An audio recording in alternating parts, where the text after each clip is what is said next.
Well, I guess it'd be about time to get this warmed up and going. Do-do-do-do-do-do. Oh, now, how be this get to working again? Press the button. Which no, button? No, not that one. Not this the one. left. That one. No, your other left. This other one. Oh, Which one are you talking about? I meant the right. No, What but not are you- that big red one. The- The this other way. red button. Not- Just not the big, happy, shiny one. You mean the one I just pushed? Yeah, for crying out Oh, loud. You don't righty. know what you're doing. I know perfectly well what I'm doing. Not that button. For crying out loud. You just sit here on your patootie. You play Well, with your buttons. I go make coffee. You do that, but don't slam the door. Aye, it is a day and a half. A day of remembrance, a day we've all been talking about. And a day, well, a day that ain't exactly the most favorable for comedy. But now that we're towards the end of the day, I think we need to be learning to remember to laugh again. And that's what we're going to be doing. We're going to be spending the next couple of hours on sailing into the realms of laughter in many ways, shapes, and forms. And, well, what more can we say? I got me root beer. I got me black licorice. And, best of all, I got the crazy old bat out of the house at home. And Molly's visiting some friends. Now, the crazy old bat, she had to skip across the pond, as they say. She had to go visit some friends over there for reasons, well.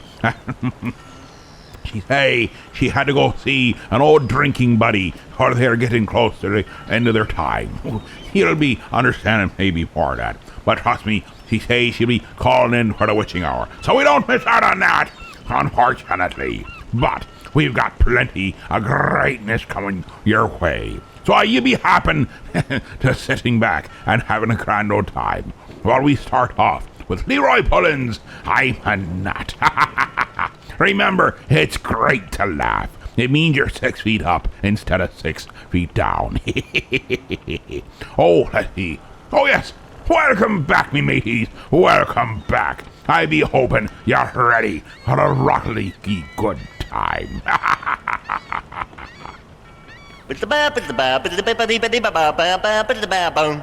I'm a nut, my life don't ever get in a rut.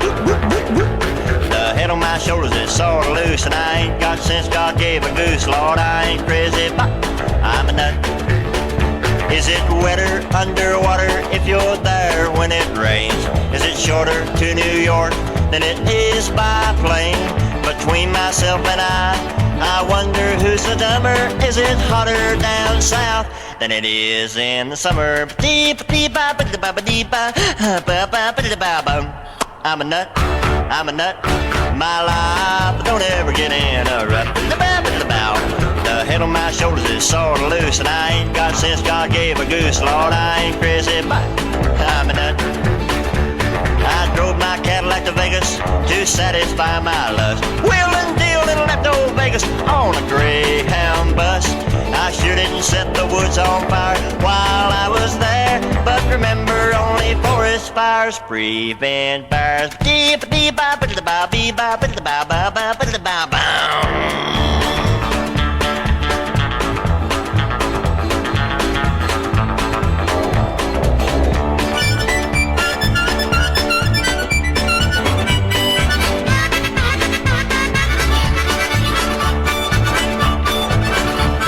I'm a nut, my life don't ever get in a rut. The head on my shoulders is sort of loose, and I ain't got sense God gave a goose. Lord, I ain't crazy, but I'm a nut.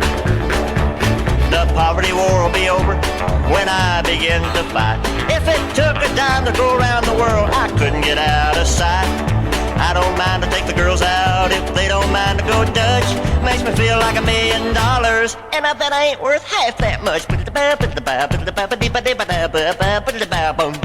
I'm a nut, my life don't ever get in a rut. The head on my shoulders is sort of loose, and I ain't got sense God gave a goose. Lord, I ain't crazy, but I'm a nut. Oh, crazy man, I'm a nut. Oh, lordy, lordy, lordy, lordy, lordy, lordy, I'm crazy. I'm a nut. different kinds of religious groups get wonderful reputations, and some of it is stereotyped. Baptists are supposed to be hellfire and brimstone, all that kind of stuff. And the Methodists are supposed to be kind of laid back and cool, and the Catholics are supposed to swing a lot of incense. We have just, typical stereotypes of each other.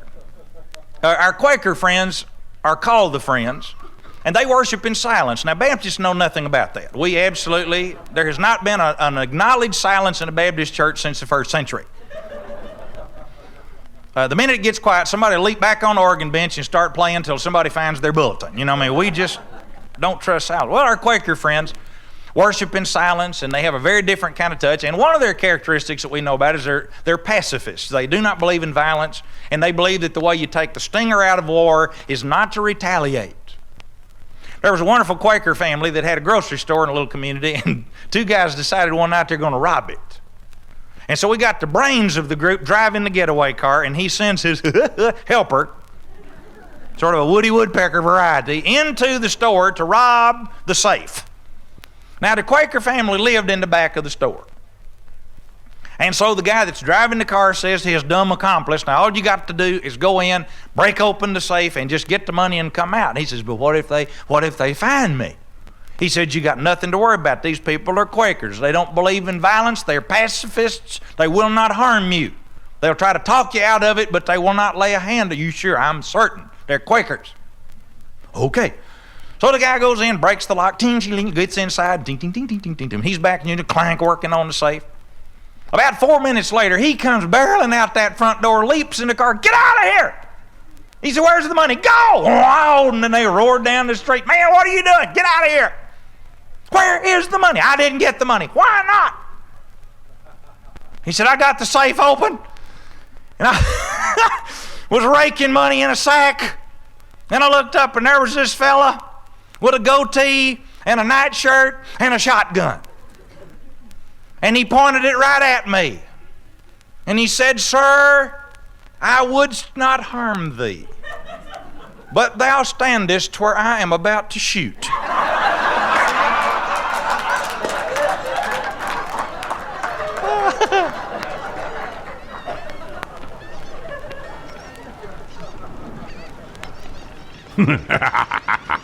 I've always loved that hard joke. I explained it to a person or two themselves. I am not trying to hit you with me sword. I'm just swinging it in the direction that ye happen to be standing. I highly suggest ye duck. That was Reverend Grey Nut with Quiet Quakers. Now we be heading right on over to, Alan Sherman. Sarah Jackman.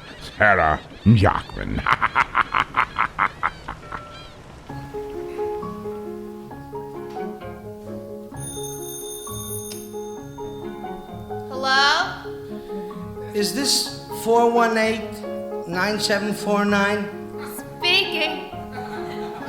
Sarah? Yeah. Sarah Jackman, how's by you? How's by you the family? How's your sister Emily? She's nice too. She's nice too. Jerry Bachman, so what's new? What you doing, Sarah? Reading John O'Hara. He's nice too. He's nice too. Sarah Jackman, how's by you? How's your brother Bernie? He's a big attorney. How's your sister Doris? Still with William Morris. How's your cousin Shirley? She got married early. How's her daughter Esther? Skipped a whole semester. How's your brother Bentley? Feeling better mentally. How's your cousin Ida? She's a freedom rider. What's with Uncle Sidney? They took out a kidney. How's your sister Norma? She's a nonconformer. How's your cousin Lena? Moved to Pasadena. How's your Uncle Nathan? Him I got no faith in. I ain't heard from Sonia. I'll get her to phone ya. How's her daughter Rita? A regular Lolita. How's your cousin Manny? Signed up with Victani. How's your nephew Seymour? Seymour joined the Peace Corps. He's nice too. He's nice too. Sarah Jackman. How's Jerry by you? Buckman, How's Jerry by you? Buckman, Give so regards to much High new, now. so Gotta say much goodbye new. now. Give regards to Mo now. Well, I gotta go now. Toodaloo, toodaloo, toodaloo.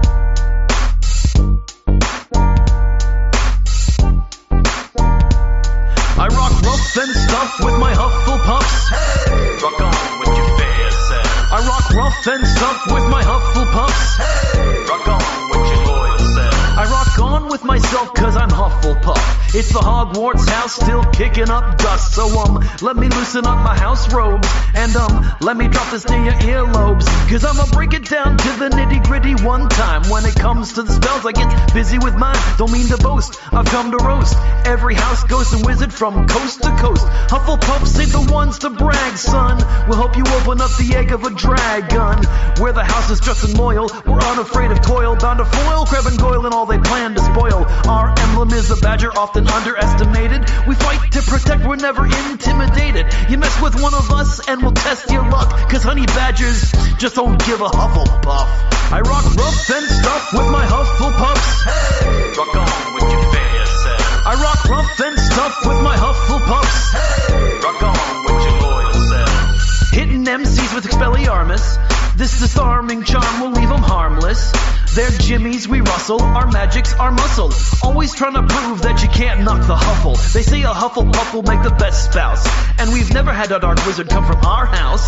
We're cautious, smart wizards, and we're down for whatever. We're better at herbology than potions with sever. Us, the clever us, never fuss with things outside our grasp. We're so intelligent, but get the B's in the class. So we might not be as clever as the others all along. We never even brag, well, other than this song. We don't need accolades, we always lose with grace. There's no such thing as shame for only getting second place. When it comes to wizarding, we're really quite mellow. Wrap the house in black and yellow, black and yellow, black and yellow. I rock rough and stuff with my Hufflepuffs. Hey, rock on with your fair self. I rock rough and stuff with my Hufflepuffs. Hey, rock on with your loyal self. When it comes to the Huffle, we pups know it's subtle. Never tell on a wizard if they might be half muggle. We're loyal and trustworthy, we'll help you in a hurry. Never worry, cause surely we'll defend you with fury. And when it comes to parties, we know what's kicking. A Huffle party's bitchin', cause we're right next to the kitchen. We're itching for a good time, we're known to laugh and sing. And like the muggle spike, we always do the right thing. We'll defend to the end, Hogwarts friends and bring the peace. And help catalog where to find fantastic beats. We'll finish every fight, but we're not known to start one.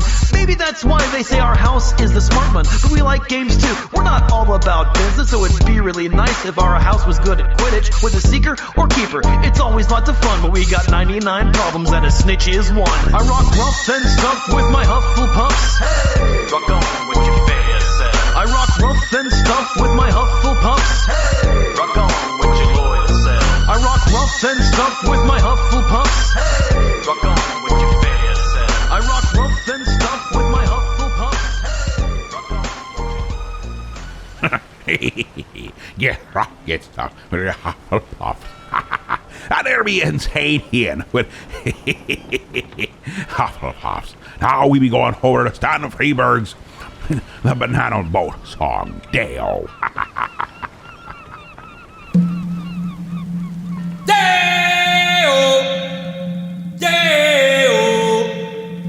Daylight come and me want go home.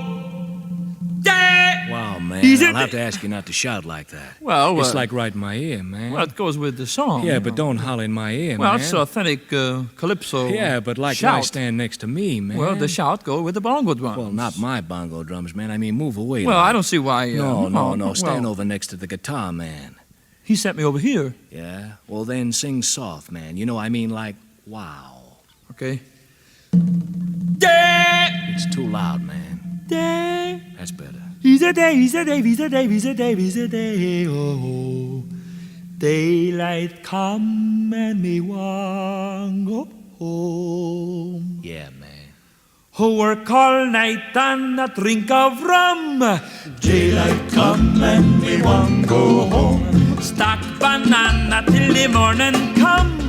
Daylight come and we want go home. Lift 6 foot, 7 man. foot, 8 Hold it, foot man. bunch. Daylight Too loud, man. Too loud. 6 foot, 7 Hold it, foot, man. 8 Hold it, hold foot it, man. bunch. Daylight My ears, like my ears.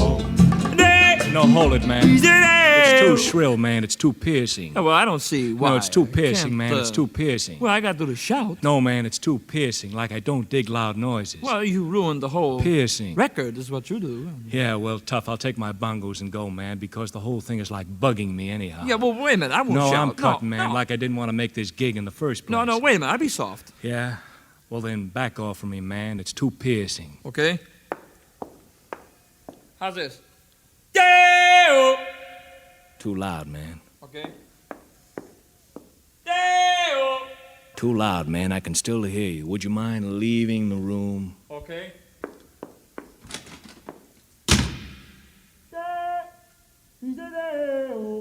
Crazy. Daylight come and me want go home.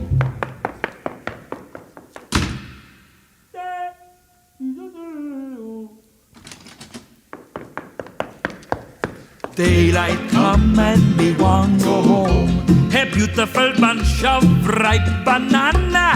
Daylight come and me want go home. Hide the deadly black tarantula. Daylight Oh, man, come. don't sing about spiders. I mean, ooh, Well- like I don't dig spiders. Well, that's how the song goes. He goes, hide the deadly black tarantula. Daylight come and they won't go home.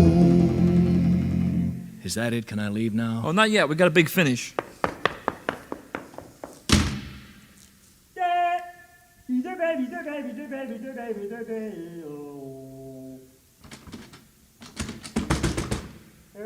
Yeah, man. I locked myself out. Crazy. I come through the window. Daylight come and me won't go home. Dad threw up on Christmas Day. He puked right on the serving tray. The stuffings come right out of Daddy dear. Now everybody's Christmas vacation will be filled with a viral infection. Maybe we'll all be better by next year. It felt more than a breeze when Daddy had to sneeze. It didn't sound a lot like achoo. Mom was saying grace when Daddy barked on her face. So Mom asked God to bless the vomit too. Dad threw up on Christmas Day. He got some chunks on Uncle Ray. He kept on talking about his pancreas. We all remember Christmas Eve as the last time we were free of disease and able to digest some solid food.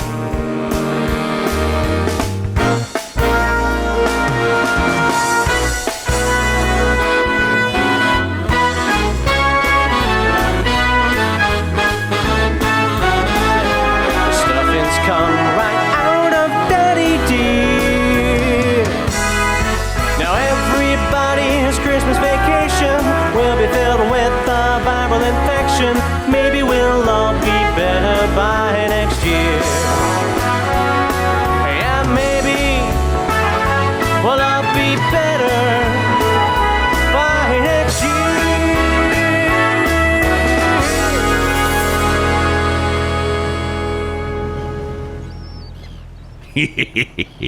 Aye, that Harvey the Arrogant Worms with Daddy Threw Up on Christmas Day. Aye, Holidays coming right at us with the things we need to start thinking about.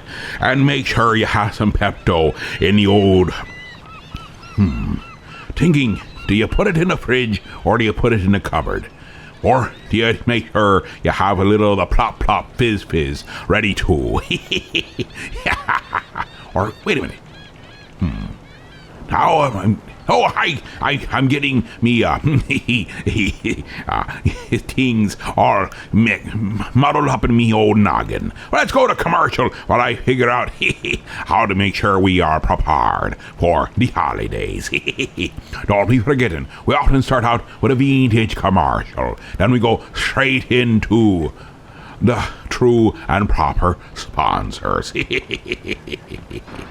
Look, here is the new Band-Aid plastic strip with new Super Stick. It sticks better than any other bandage. The proof? Take a dry egg at room temperature. Touch the egg with any other bandage. Brand X, brand Y, brand Z. Not one sticks. But a Band-Aid plastic strip with new Super Stick sticks tight instantly. Watch it again in slow motion. No pressure, yet we can lift the egg, even boil it. And the Band-Aid plastic strip never comes loose. Maybe you don't want to broil eggs this way, but you do want the extra protection of Band-Aid plastic strips. They take better care of little cuts and scratches. They stay put. Yes, even in hot, soapy dishwater. Neat, fresh-colored, almost invisible. Band-Aid plastic strips with new Super Stick stick better than any other bandage. Made only by Johnson & Johnson, the most trusted name in surgical dressings. Be sure you get Band-Aid plastic strips. Maybe you did, maybe you didn't. Maybe you went, maybe you couldn't. Maybe you tried. Oh, hold your horses, hold your horses. And by now, you probably heard the Rocky Horror Picture Show has had a little hiccup. The drive-in went and shamboozled us by shutting down early. And I don't know why, but they did. And we've been trying to find a new venue for it. And we'll be finding one. Unfortunately, the closest we could get on such short notice is clear out to Endicott. That'd be right, Endicott, New York. So, September 24th at 9 p.m., the Cinema Saver in Endicott is where the Rocky Horror Picture Show will be. That's right. September 24th at 9 p.m., the new venue, right there at Cinema Saver in Endicott, New York. Try to get out and have some fun. But the old captain will understand if your old bones are just not up to it. But I will be there, and so will some of the crew. Why? Because we're looking for a randy good time. That'd be Cinema Saver, Endicott, New York. September 24th, 9 p.m.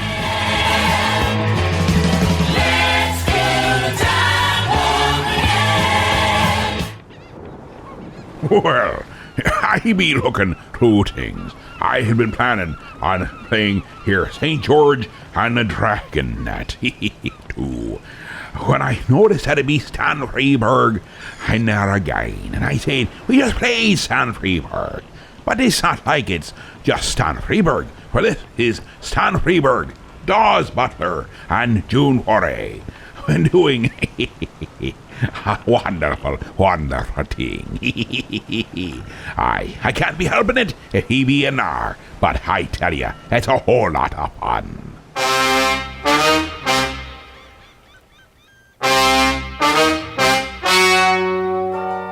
The legend you are about to hear is true.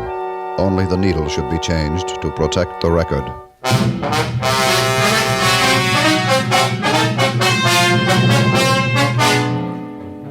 This is the countryside. My name is St. George. I'm a knight. Saturday, July 10th, 8:05 p.m. I was working out of the castle on the night watch when a call came in from the chief. A dragon had been devouring maidens. Homicide. My job. Slay him. You call me, Chief? Yeah, it's the dragon again, devouring maidens. The king's daughter may be next. Mm-hmm. You got a lead? Nothing much to go on. Said you take that .45 automatic into the lab to have them check on it? Yeah. You were right. I was right? Yeah. It was a gun. 8:22 p.m. I talked to one of the maidens who had almost been devoured. Could I talk to you, ma'am? Who are you? I'm St. George, ma'am. Homicide, ma'am. I want to ask you a few questions, ma'am. I understand you were almost devoured by the man. Is that right, Dragon? It was terrible. He breathed fire on me. He burned me already. How can I be sure of that, ma'am? Believe me, I got it straight from the dragon's mouth. 11:45 p.m. I rode over the King's Highway. I saw a man. Stopped to talk to him. Pardon me, sir. Could I talk to you for just a minute, sir? Sure, I don't mind. What do you do for a living? I'm a knave. Didn't I pick you up on a 903 last year for stealing tarts? Yeah? So what, do you want to make a federal case out of it? No, sir. We heard there was a dragon operating in this neighborhood. We just want to know if you've seen him. Sure, I seen him. Mm-hmm. Could you describe him for me? What's to describe? You see one dragon, you seen them all. Would you try and remember, sir, just for the record? We just want to get the facts, sir. Well, he was, he had orange polka dots. Yes, sir. Purple feet, breathing fire and smoke. Mm-hmm. And one big bloodshot eye right in the middle of his forehead, and, like that. Notice anything unusual about him? No, he's just a run-of-the-mill dragon, you know. Mm-hmm. Yes, sir. You can go now. Hey, by the way, how you gonna catch him? I thought you'd never ask. A dragon net. 3:05 p.m. I was riding back into the courtyard to make my report to the lab. Then it happened. It was a dragon. Hey, I'm the fire-breathing dragon. You must be St. George, right? Yes, sir. I see you got one of them new 45 caliber swords. That's about the size of it. You slay me. That's what I wanted to talk to you about. What do you mean? I'm taking in a 502. You figure it out. What's the charge? Devouring maidens out of season. Out of season? You never pinned that rap on me. Do you hear me, cop? Yeah, I hear you. I got you in a 412, too. A 412? What's a 412? Overacting. Let's go. On September the 5th, the dragon was tried and convicted. His fire was put out and his maiden devouring license revoked. Maiden devouring out of season is punishable by a term of not less than 50 or more than 300 years.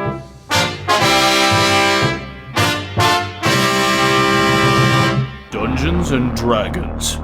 Satan's game. Your children, like it or not, are attracted in their weaker years to the occult, and a game like D&D fuels their imagination and makes them feel special while drawing them deeper and deeper into the bowels of El Diablo. This afternoon, the Dead Alewives Watchtower invites you to sit in on an actual gaming session.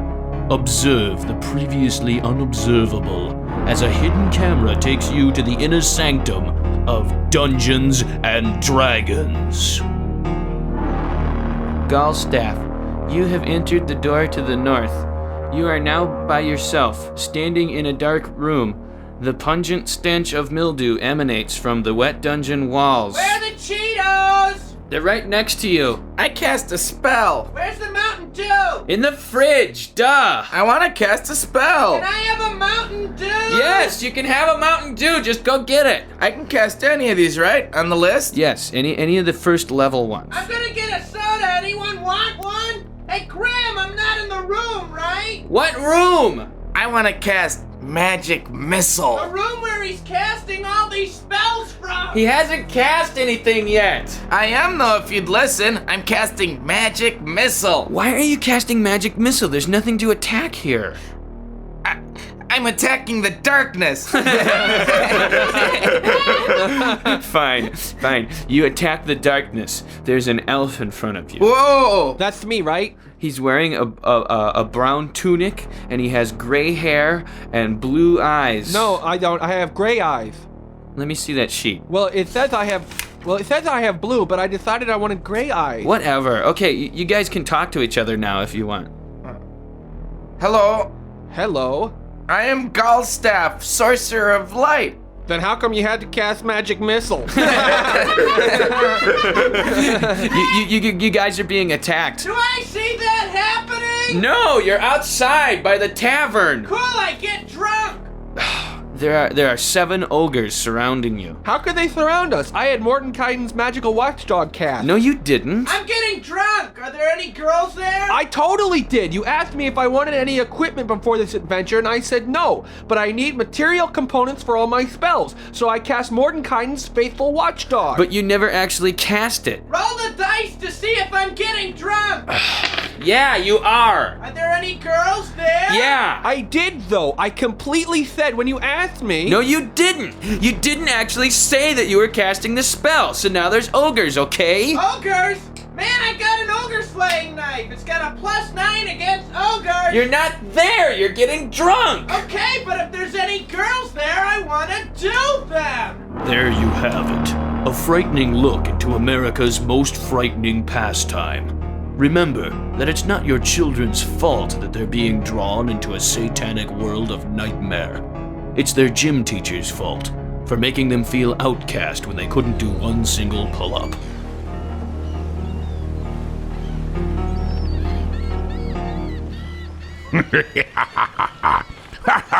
Me, the dead hair wise. I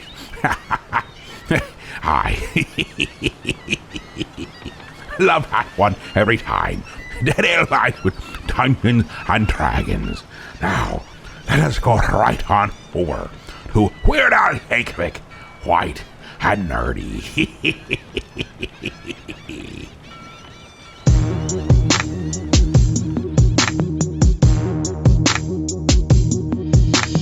They see me mowing my front lawn.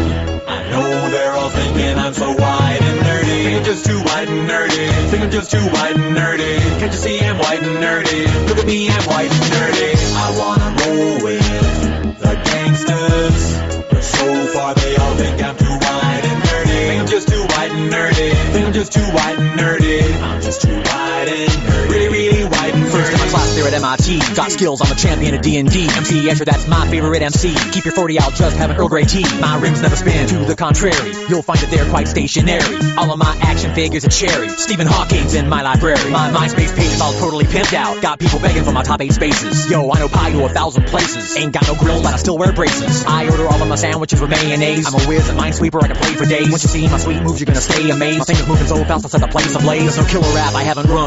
At Pascal, well, I'm number 1. Do vector calculus just for fun. I ain't got a gap, but I got a soldering gun. Happy Days is my favorite theme song. I can sure kick your butt in a game of ping pong. I'll ace any trivia quiz you bring on. I'm fluent in JavaScript as well as Klingon. Here's the part I sing on. They see me roll on my Segway. I know in my heart they think I'm white and nerdy. Think I'm just too white and nerdy. Think I'm just too white and nerdy. Can't you see I'm white and nerdy? Look at me, I'm white and nerdy. I like to roll with the gangsters. Although it's apparent I'm too white and nerdy. Think I'm just too white and nerdy. Think I'm just too white and nerdy. I'm just too white and nerdy. How'd I get so white and nerdy? I've been browsing, inspecting X-Men comics, you know I collect them. The pens in my pocket, I must protect them. My ergonomic keyboard never leaves me bored. Shopping online for deals on some writable media. I edit Wikipedia. I memorize Holy Grail really well. I can recite it right now and have you ROTFLOL. I got a business doing websites. While my friends need some code, who do they call? I do HTML for them all. Even made a homepage for my dog. Yo, I got myself a fanny pack. They were having a sale down at the Gap. Spend my nights with a roll-up bubble wrap. Pop, pop, hope no one sees me getting freaky. I'm nerdy in the extreme and whiter than sour cream. I was in AV Club and Glee Club and even the chess team. Only question I ever thought was hard, what do I like, Kirk, or do I like Picard? Spend every weekend at the Renaissance Fair. Got my name on my underwear. They see me strolling, they laughing and rolling their eyes cause I'm so white and nerdy. Just because I'm white and nerdy. Just because I'm white and nerdy. All because I'm white and nerdy. Holy cow, I'm white and nerdy. I wanna bowl with the gangsters, but oh well, it's obvious I'm white and nerdy. Think I'm just too white and nerdy. Think I'm just too white and nerdy. I'm just too white and nerdy. Look at me, I'm white and nerdy. I do have a bit of bad news for nerds. There is a growing contingency of hipster nerds that is threatening our very lifestyle. Exactly. They don't appreciate things the way that we do. Like, hipsters don't like things because they're awesome. Like, if I wear a Captain Picard shirt, it's because I want some motherfucker to make it so. Like, I am being literal. You know? But if a hipster wears one, he's like, hey, look, this is Star Trek, whatever. Like, they don't appreciate things for being awesome. Like, I honestly think hipsters eat with their assholes because they consume everything wrong. They're terrible. And oh. By the way, hipsters, please don't work in the service industries. Please. You don't want to serve us. We don't want to be served by you. It's perfect. You behind the counter with your dumb curly Q mustache up on your lip, in and of itself like a shrug, like, yeah, I don't want to be in this guy's face either. But I can't cut myself off. But nerds have changed. We have evolved. Like, they're dangerous nerds now. When I was growing up, you were not dangerous. You just hid from people. But now, nerds attack. They're violent. A couple years ago, there was a stabbing at Comic-Con in San Diego. A stabbing over a chair at a Harry Potter panel. The way it should be. These two guys were fighting over a chair. So you're probably sitting there going, oh my God, Chris Hardwick, a stabbing at Comic-Con? Why, from that hall on the Comic-Con floor, there are vendors selling broadswords and Klingon battle axes and maces and morning stars and war blades. Like, what possibly could have been the subject of this stabbing? A mechanical pencil. Whee! The nerd switchblade! That's my seat! We'll see about that! Click, click, click, stab!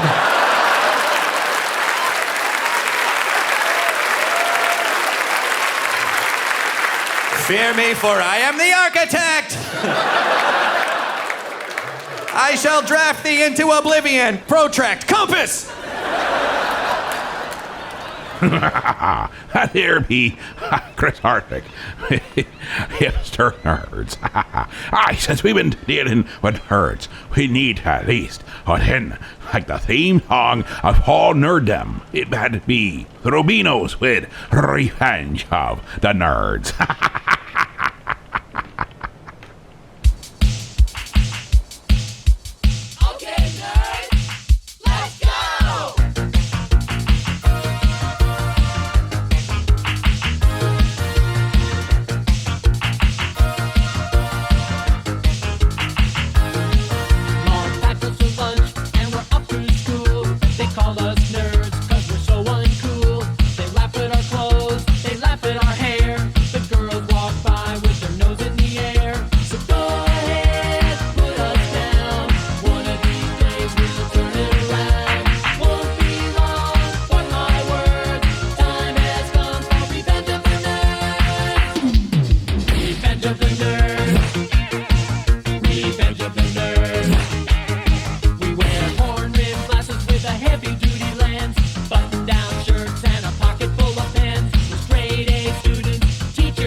Revenge of the Nerds.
be that time again, where we be cutting the commercial. But fear not, we have plenty more coming straight at you.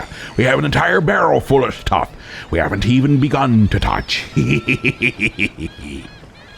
20th Century Fox has brought you all kinds of movies, but 20th Century Fox has never before brought you anything like the Rocky Horror Picture Show. Doing the time war! The Rocky Horror Picture Show is wonderfully weird. It's fabulously freaky. We are ready for the floor show. The story is strange. I knew he was in with a bad crowd, but it was worse than I imagined. The songs are super. Just a sweet transvestite. The cast is completely crazy.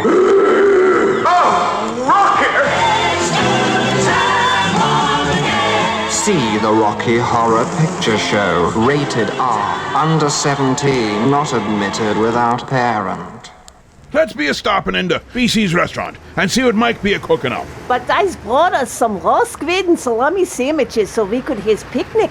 Oh, that's nice. But I wanted to treat you to a nice meal. I'll save these for later. Aye, let's be fetching in. Oh, this is nice. Aye, that'd be. And it looks like an old-fashioned diner at that. And looks at this menu. It looks so good. They got the wings, the subs and salads. I think I get a BC big plate. Let's see, it comes with the cheeseburger, the hot dog, the fries, the cheese sauce, the meat sauce, and the coleslaw. Better mix that too. What are you having, my little pumpernickel? I think I'll be having a double dog special. Oh, goody. It'd be a coming with chips and a drink too. Ha ha ha. BC's Restaurant, 238 Oakwood Avenue, Elmira Heights. They have indoor, outdoor, and takeout available. 607-735-2166. And they're open from 11 a.m. to 7 p.m., Monday through Friday.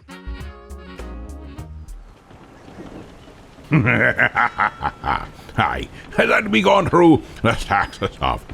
I was reminded of a wonderful little term. It's a great way, I don't know, you can call it a blessing or what it be.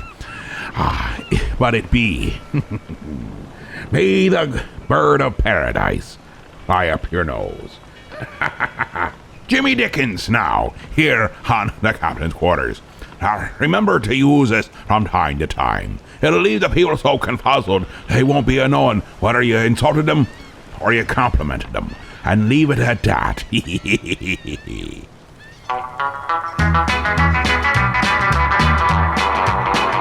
One fine day as I was a-walking down the street, spied a beggar man with rags upon his feet. Took a penny from my pocket, in his tin cup I did drop it, and I heard him say as I made my retreat, may the bird of paradise fly up your nose, may an elephant caress you with his toes, may your wife be plagued with runners in her hose, may the bird of paradise fly up your nose.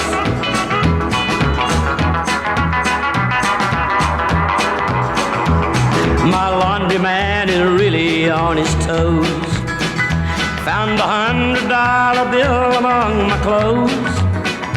When he called me, I came running, gave him back his dime for phoning, and I heard him saying as I turned to go, may the bird of paradise fly up your nose, may an elephant caress you with his toes, may your wife be plagued with runners in her hose, may the bird of paradise fly up your nose.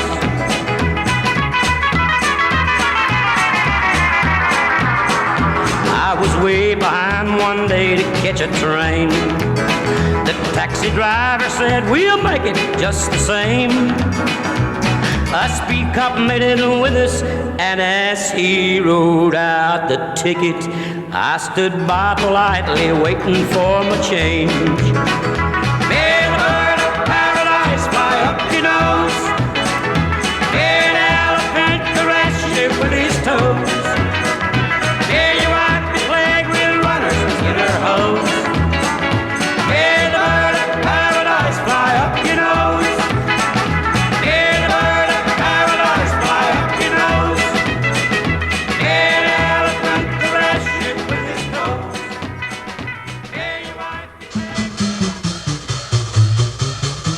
Now, I'm a feller with a heart of gold, with the ways of a gentleman, I've been told. The kind of a feller that wouldn't even harm a flea. But if me and a certain character met, the guy that invented the cigarette, I'd murder that son of a gun in the first degree. Now, it ain't 'cause that I don't smoke myself, and I don't reckon they hinder your health. I've smoked them all my life, and I ain't dead yet. But nicotine slaves are all the same at a petting party or a poker game. Everything's gotta stop while they have that cigarette. Smoke, smoke, smoke that cigarette. Puff, puff, puff, and if you smoke yourself to death. Tell St. Peter at the Golden Gate that you hates to make him wait, but you just gotta have another cigarette.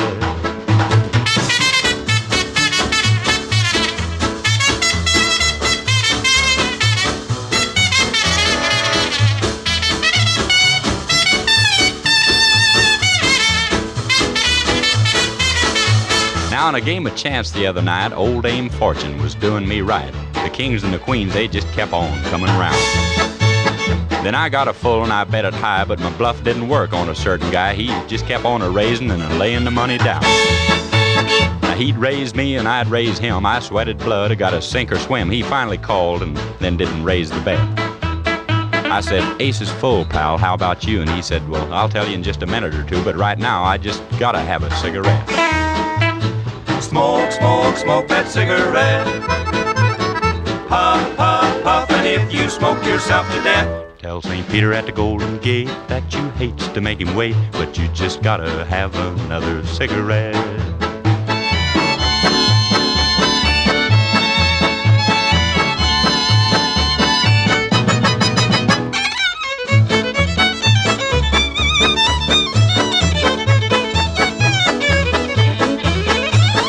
The other night I had a date with the cutest little girl in the 48 states, a hybrid uptown fancy little dame. Now she said she loved me, and it seemed to me that things were just about like they ought to be, so hand in hand we strolled down Lover's Lane. She was oh so far from a chunk of ice, and our smooching party was going real nice, so help me Hannah, I think I'd have been there yet.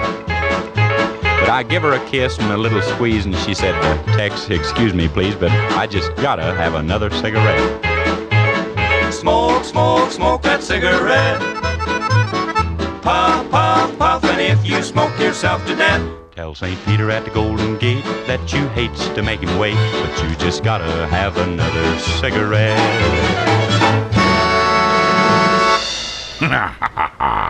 There be Tex Williams with smoke, smoke, smoke.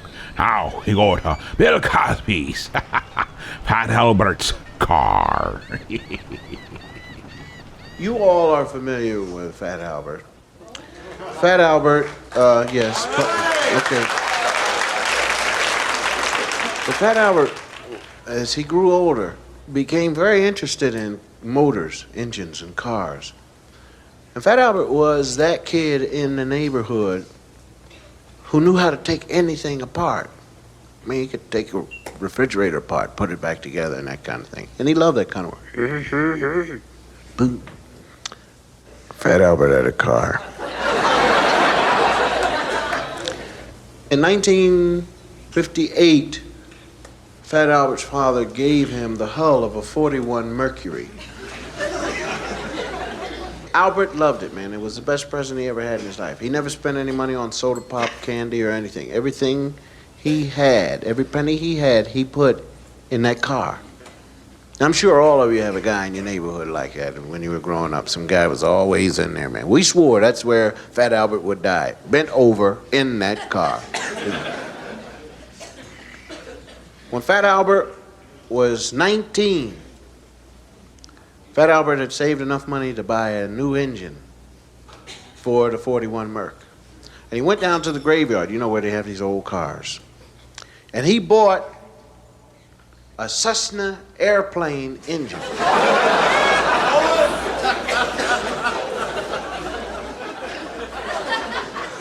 Now, I want to tell you that we in the neighborhood, there wasn't a car that could top Fat Albert's car.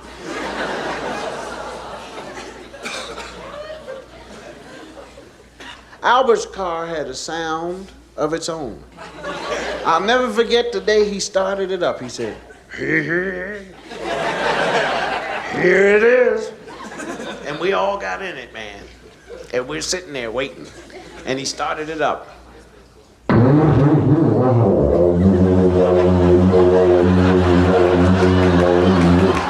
everybody said, ain't that cool, man? I'm telling you, we freaked out on that, Jack.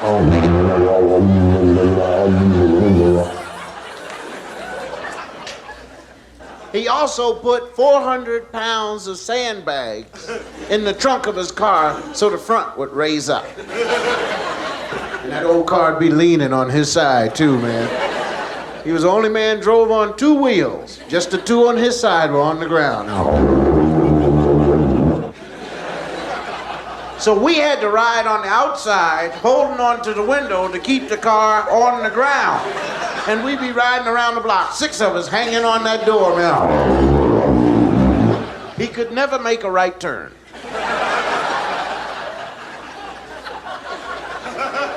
Twice I lost the seat of my pants. I love that car, man. We got more girls with that car because girls love the sound of... They love that. And especially ours. Man, that was the toughest car in the world. You pull up to a bus stop. And some girls say, I want to ride, I want to ride. Now, my father had a 52 Chevy. It was the uncoolest sounding car in the world. My father's car went boo, boo, boo. Now you compare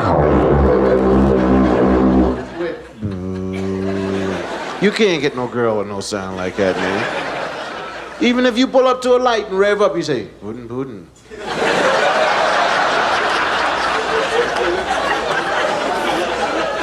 And I tried to get Dad to do, Dad, come on. He said, I'm not interested in getting no girls. So I used to put a hole in his muffler. And then it went, and Dad couldn't understand it. Oh, that's the 5th muffler I've had this month. I took my driver's test in Fat Albert's car. Oh, yeah. Sat up there, man. Was cool at 16 years old. So I'm sitting in the car, in Albert's car, with the Cessna airplane in it, waiting for the state trooper. Pennsylvania state troopers are all 6'4". Big hat, sunglasses, leather legs.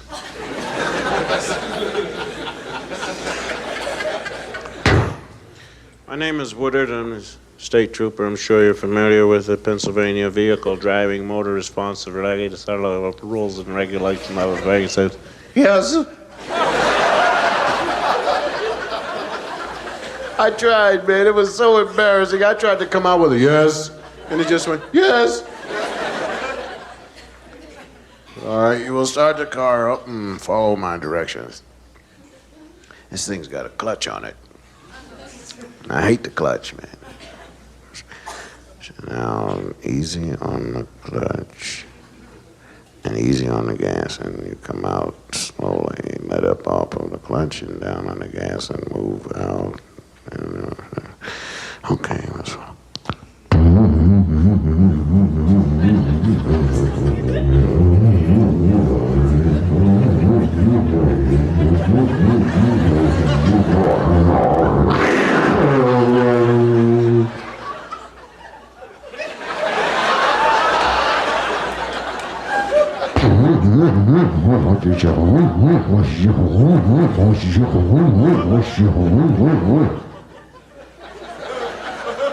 I think you flooded it. How come? Well, there's gas shooting over your left shoulder. No, it always does that.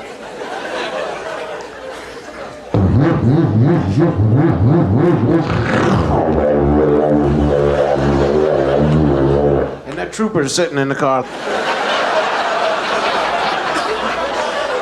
What is this, an airplane engine?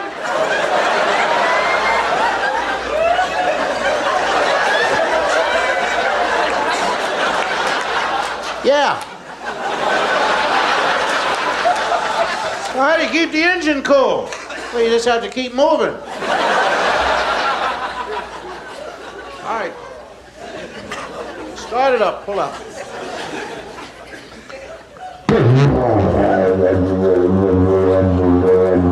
Now I want to clutch in the thing, and I didn't do it right, man. I panicked.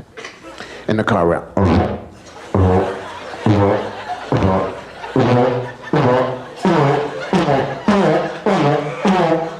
For 4 blocks. The trooper sitting there going. Lost his hat, his glasses. Finally reached over and turned the key. Here, you pass, you pass.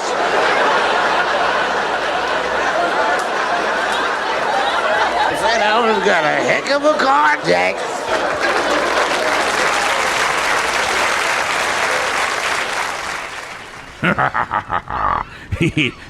It sounds very much like a story me old man told me so long ago of his getting a driver's license and Truth and Consequences, New Mexico.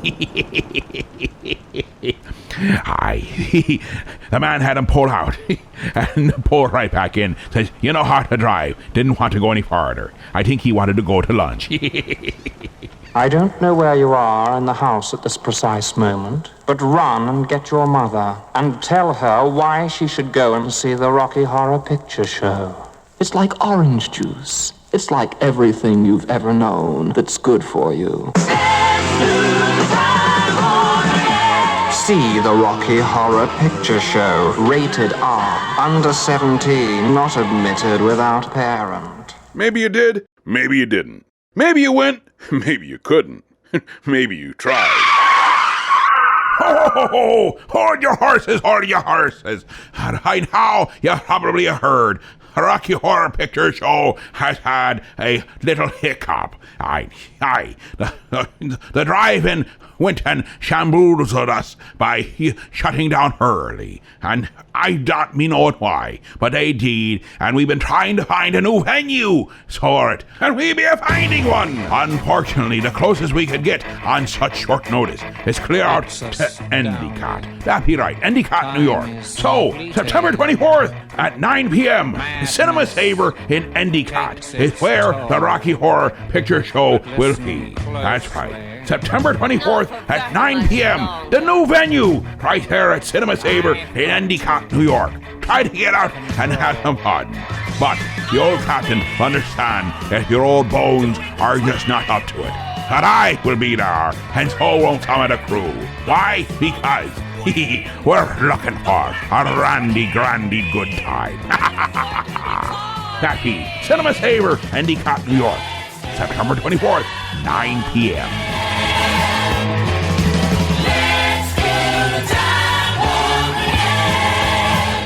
You're listening to 1410 WELM Elmira and 106.5 FM The Pirate. Welcome back to me second hour, me show, me boy. And boy, oh boy, have we got some splendiferous bits and baubles right in store for ye. For example, the Final 40. It'd be extremicated right from the request sent to us via the mail of... That's email, you dolt. That's what me be saying. They can also call us at 323-HEAVE-HO. I'd like to heave-ho you. But was that my little pumpernickel? Nothing, my dear. You old sea hag. Well, here, let me help you get this show going again. Avast, you old bat. Heave-ho! Heave-ho! Heave-ho! Johnny!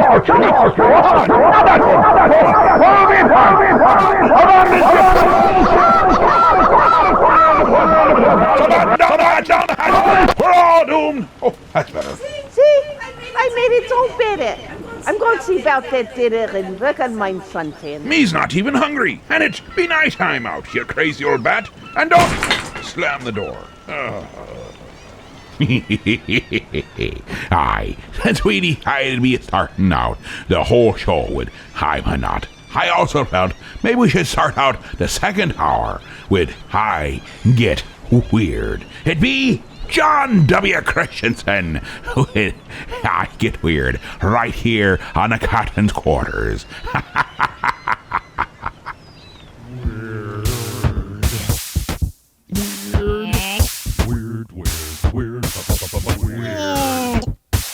I get weird. Every time I see you, you know I get weird. Wanna find a place to bite you. I got weird. When I found out you don't like me, I got weird. Cause you know that you excite me. Weird, weird, weird. Sitting in my little room. Weird, weird, weird. Wanna find something obscene to do. Weird, weird. Pull the wings off butterflies. Weird, weird. Salt some snails and watch them bubble, bubble, bubble, bubble, bubble, bubble, boil and bubble. Weird, weird, weird, weird, weird. I get weird. Every time I call you, you know I get weird. Gonna go play with my chainsaw. I got weird. Cause you laughed at my wolf whistle. I got weird. Gonna go and get my water pistol. Weird. Sitting in my little room. Weird. Wanna find something obscene to do. Weird. Pull the wings off butterflies. Salt some snails and watch them bubble, bubble, bubble, bubble, bubble, bubble, boil and bubble. I get weird. Weird. I get weird. I get weird.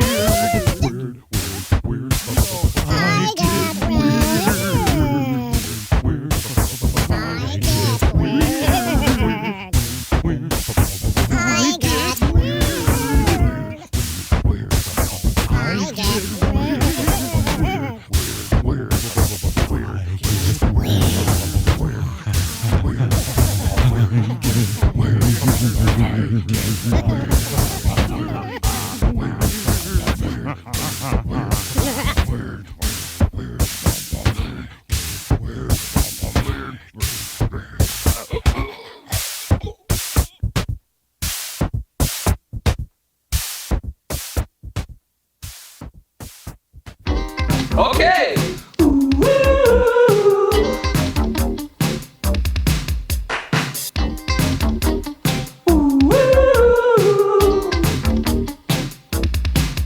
I'm at Dolphy Island dance floor in this Emerald City town. It was a crazy club called Ozzy's. Everybody's getting down. I'm at Dolphy Island dance floor. She had them bright red shoes. Everybody's hopping, popping, breaking to the existential blues pop too.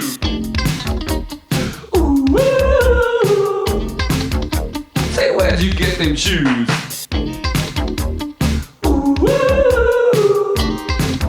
I said existential blues pop too. So we're out there on the dance floor and I feel something at my feet.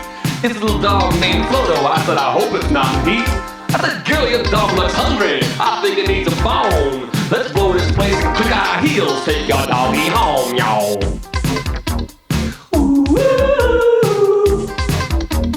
T-Bone's hungry too.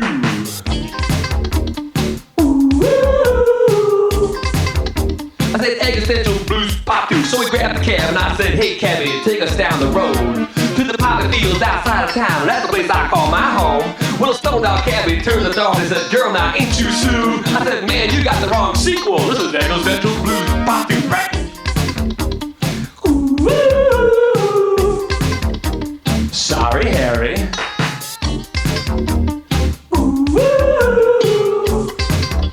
I said, existential blues pop through, right? Okay, boys and girls, take a little pause from the story right now. I want all the boys and girls out there in Radio Land to do a little break dance with Uncle T-Bone. Everybody jump up and down your leg. That's it. Break your leg. Everybody fall down and break your arm. I like the way you break your arm. Now, boys and girls, let's try a tricky one. I want you all to spin around your head and break your neck. Let's all start spinning around, round, round, round. Oh, God, oh, God. Bobby.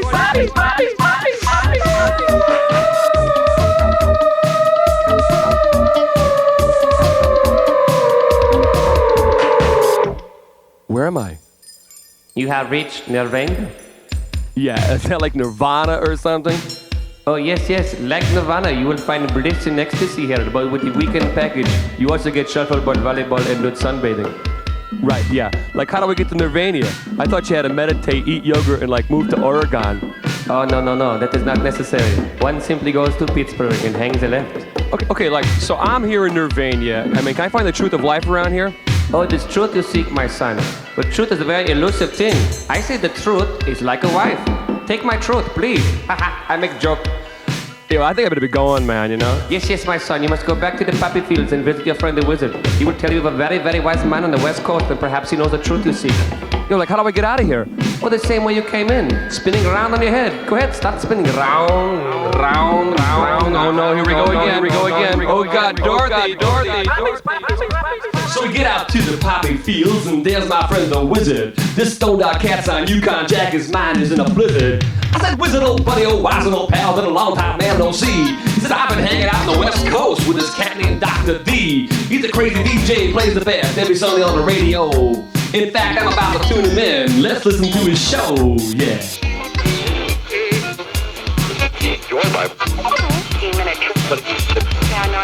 I'm Dr. Demento, and I get down. I'm the craziest cat since Bozo the Clown. I play mad music on the radio. Woo, woo, woo. Let's start the show. We got Spike Jones, Weird Al, Cheech and Chong, my pal T-Bone. You can never go wrong. Funniest record you ever heard. Fish heads, dead puppies, and the surfing bird. Got 78s from a great grandpa. They're coming to take me away. Ha ha. I don't know what to make of it. I'm so confused, you see. First the wizard, then the guru, now this wild man, Dr. D. I've seen and heard some crazy things. My head is spinning around. This story's getting pretty weird. I better slow it down.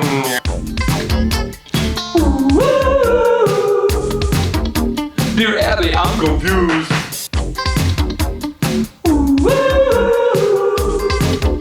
I said existential blues pop too. Now me and Dorothy are happy in our little twilight zone. I like popping into poppies. She likes breaking with the bone. But just like Charles and Rocky, you'll have to wait and see if I decide to bend your mind with existential blues and pop three.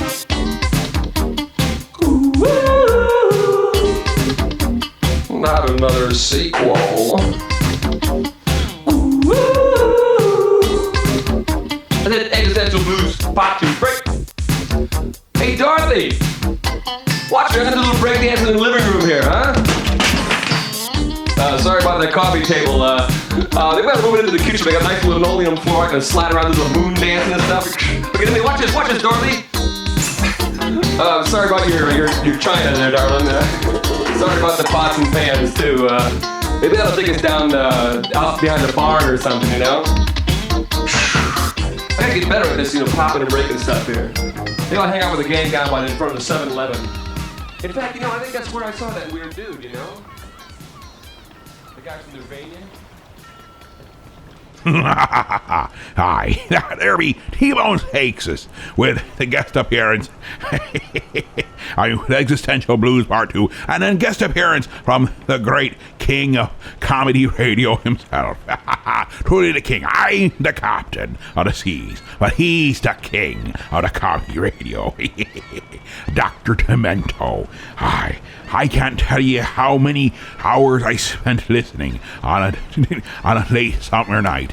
Actually, and summer nights, fall nights, spring nights, and winter nights, year round, listening to him on a Sunday night, just enjoying everything I heard, lapping it up and loving it. I try to tell people about dead skunks in the middle of the roads and other crazy things, or songs of leprosy, and people just look at you like you're insane. And then I found a person who appreciated it just as much as I. That'd be Babushka. Yeah, I kinda miss her. I kinda wait for her to get back. And then there's also the part of me that realizes it's kinda nice not having the crazy old bat around. But I do miss the crazy old bat. Let's get right into it with the Star Wars edition of Bohemian Rhapsody by Joey Sawhill and Adam Newton. Is that a small moon? No, it's a space station caught in the Death Star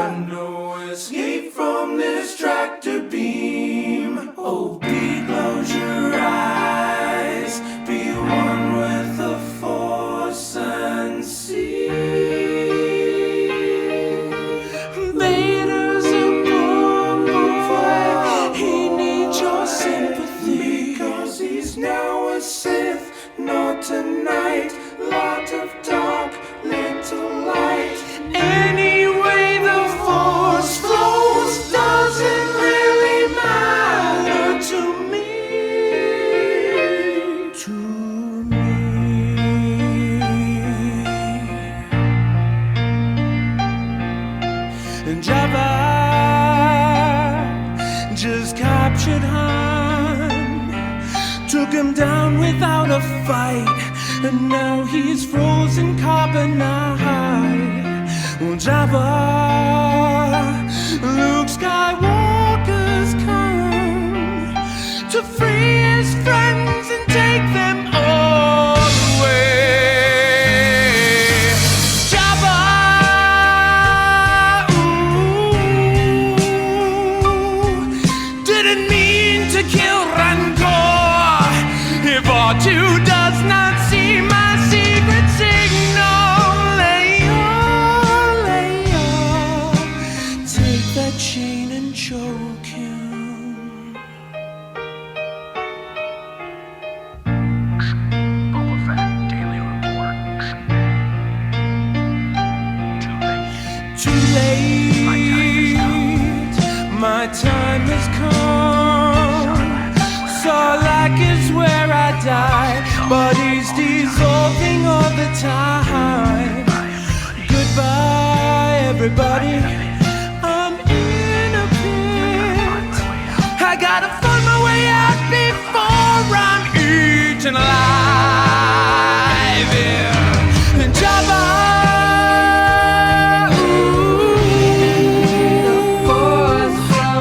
I don't wanna die. I'm starting to wish I'd never caught on at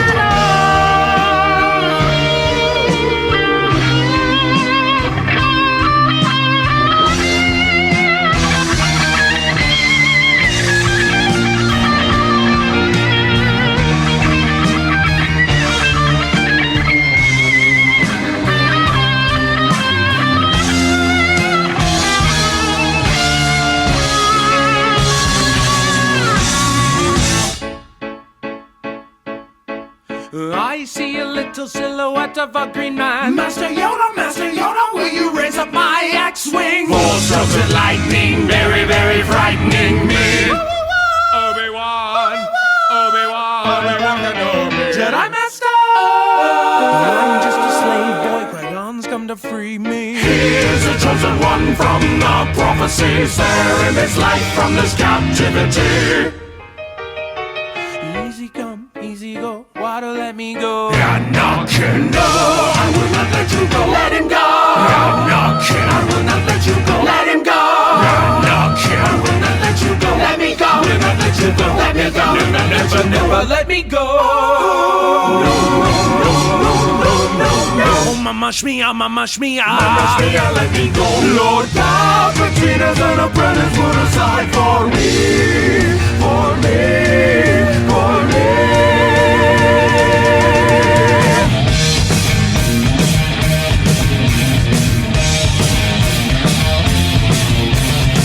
So you think you can throw me as lightning flies?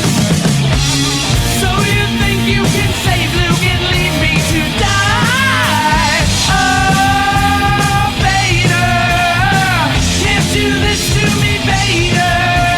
Just gonna get cloned right back here.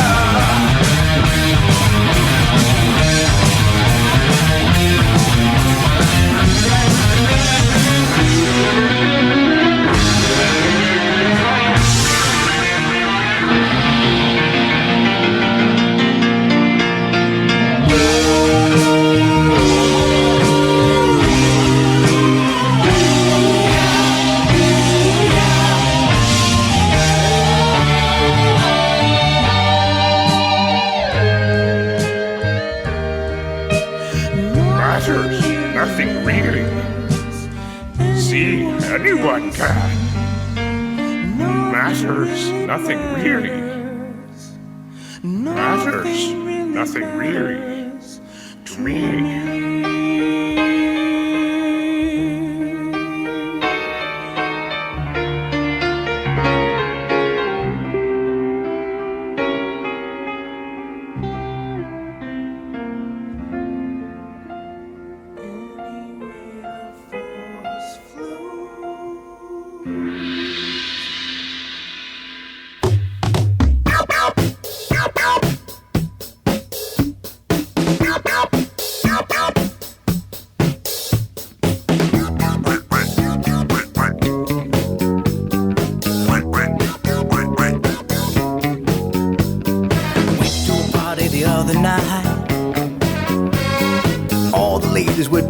right. Moving my feet to the disco beat. How in the world could I keep my seat?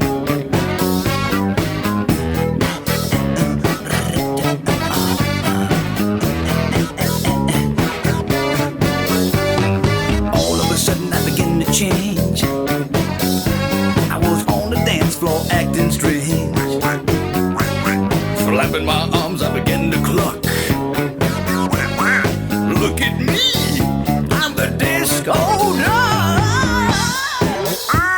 Check out, Mama. I got to have me a rubber. Disco, disco duck. Got to have me a rubber. Disco, disco duck. Oh, check out, Mama. Don't be a drunk. Disco, disco, disco, disco, disco, disco, disco, disco duck. All right. Disco, disco duck. Oh, check out, Mama. Oh, Mama, shake your tail feather. When the music stopped, I returned to my seat. But there's no stopping a duck in his beat. So I got back up to try my luck. Why look! Everybody's doing the disco, disco duck. Disco, disco duck. Clever, Mama. Disco, disco, disco, disco, disco, disco, disco, disco duck. I don't mind. Disco, disco duck. Give me a rubber.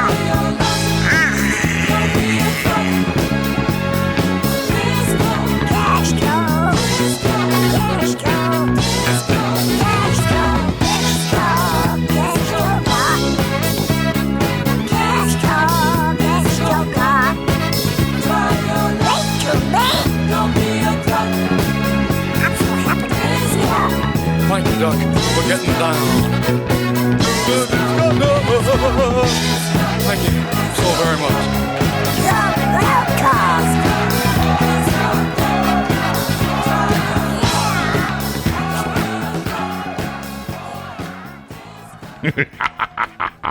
Aye, there be a classic. Rick Dees with Disco Duck. We be cutting a commercial, and when we return, it'll be for the final 40. That'd be right, the final 40. The last 40 minutes of the show is turned over to ye, the listener, the passenger, and you become, well, not quite the captain, but darn close. Aye, and we'll be finding out whether you know what you're doing or you'll just be making lots of noise. Aye. Oh, let's see. Oh, hi. If you want to get in real quick, 323 heave-ho. That'd be 1-323-432-8346. That's 323 heave-ho for the request line. He's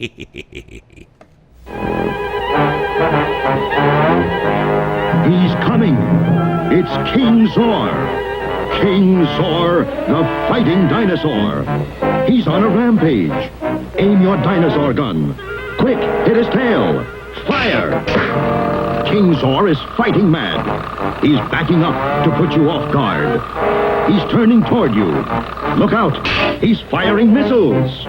Each time you hit his tail, King Zor, the dinosaur, fights back. He never gives up. Nothing stops King Zor. When he hits his tongue, he backs up and turns away, ready to fight again.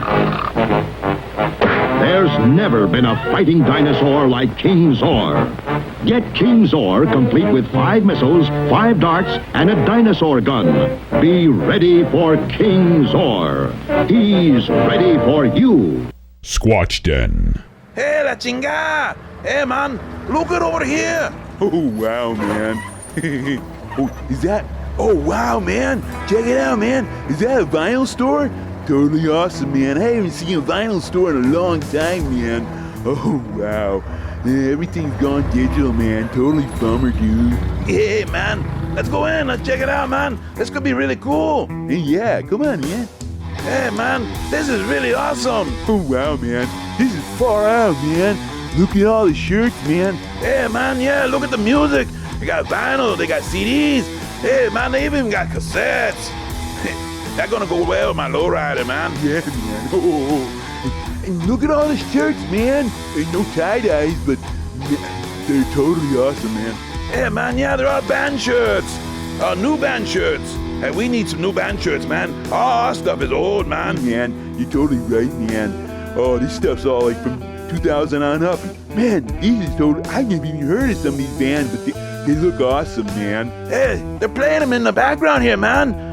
They are awesome. And check it out, man. They do photography. We got some pictures we can do. Hey, man, we can show them some pictures. Yeah, man. My name is Ash. I'm the owner of the Squatch Den, located at 2082 College Avenue in Elmira Heights, New York, right across from Edison High, and we are open daily, Monday through Sunday, 12 to 6. Squatch Den. All music, all the time. The final party be upon us, so there can only be but one thing to do. No, I don't be meaning run for the hills. I mean, let's go straight to the phone lines. Let's hear something that's full of good, clean family fun. Nature Trail to Hell!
Nature Trail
this buddy of mine decided that we'd go fishing one time. So we drove to the lake with my brand new bass boat.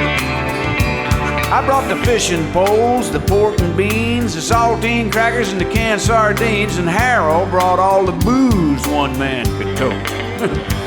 While I loaded the boat and filled the tank and tried to get that motor to crank, Harold just sat there sipping on a long neck beer. And while I was steering the boat and tying the plugs, he was drinking moonshine straight from the jug, and he was singing Melancholy Baby when we left the pier.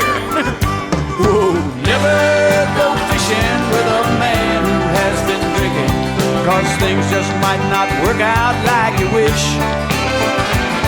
Just leave that fool at home to drink, he'd be just as happy fishing in the kitchen sink. Don't go near the water with a man too drunk to fish.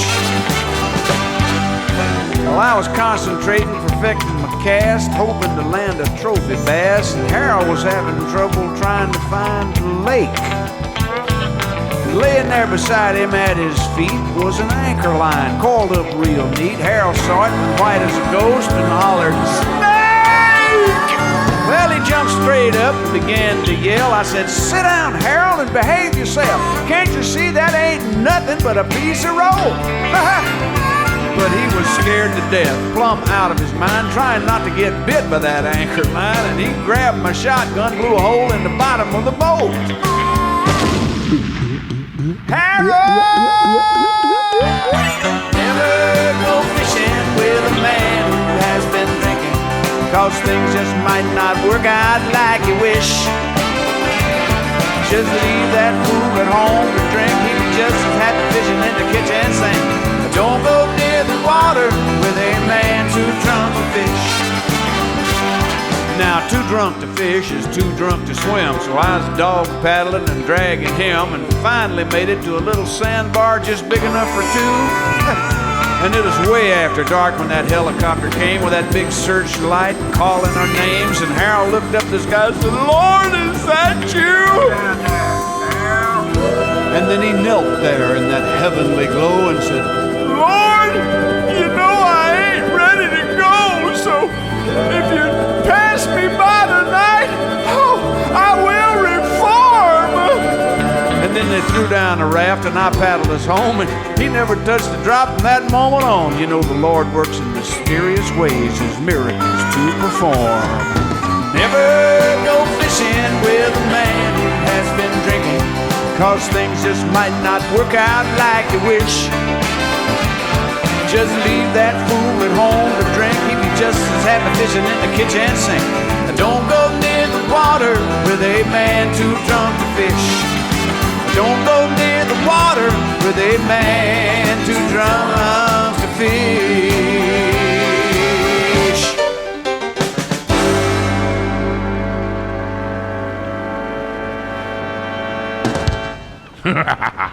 That there be requested from the let's see, Melfi Book of, the Book of Face. That be right. That there one be requested from the Book of Face. That be Ray Stevens, too drunk to fish. Now, from the Melfi, we have a request for Cheech and Chong's Sergeant Stadanko.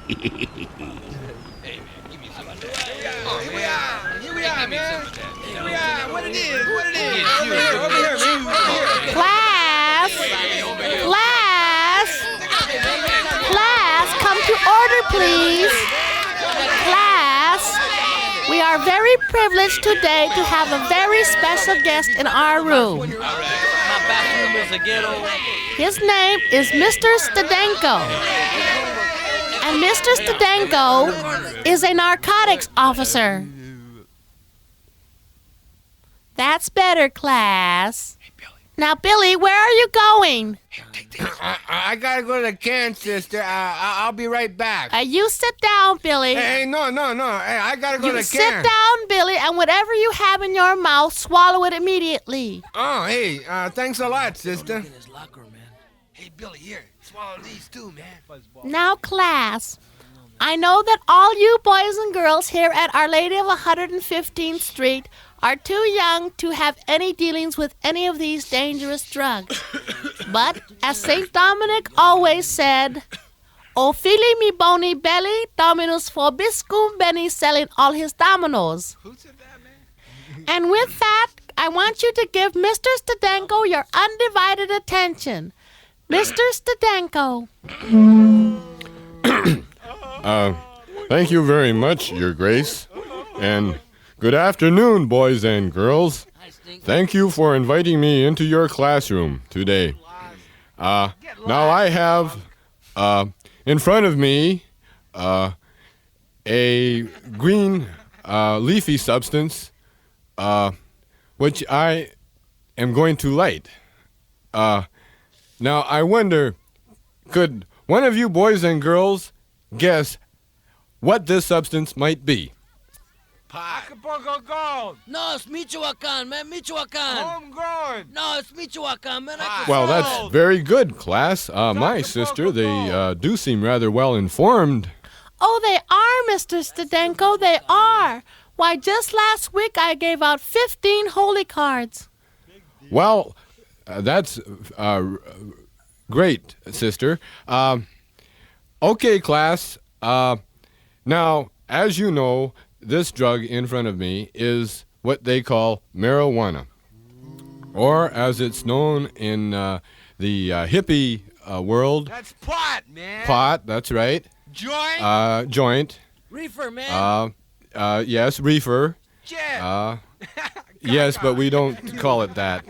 We have other words for it. Now, contrary to popular belief, kids, and let me level with you, this stuff can give you brain damage. Make no mistake about that. It can. I know they've had other tests where they say it doesn't harm you, but believe me, kids, this stuff is dangerous to fool with. Don't look dangerous and to me, remember, only dopes use dope. Now, class, are there any questions? Yes, the young fellow in the front row with the orange and purple shirt. You have a question? Yeah. Hey, who cuts your hair?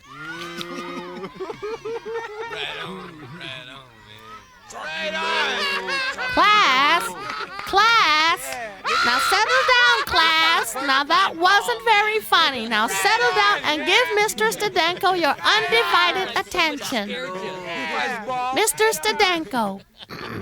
Thank you, sister. Now, are there any more questions? Yeah, man, I got a question. Yes, you in the vest, is it? Yeah. You have a question, do you? Yeah, man. About the drug. Yeah, about the drug thing. Hey, man, like I was watching TV the other day, man, and like they said, like if you knew some guy that was pushing like the drugs, man, and then you could call a telephone number and you could get a reward if you turn him in. Is that still on, man?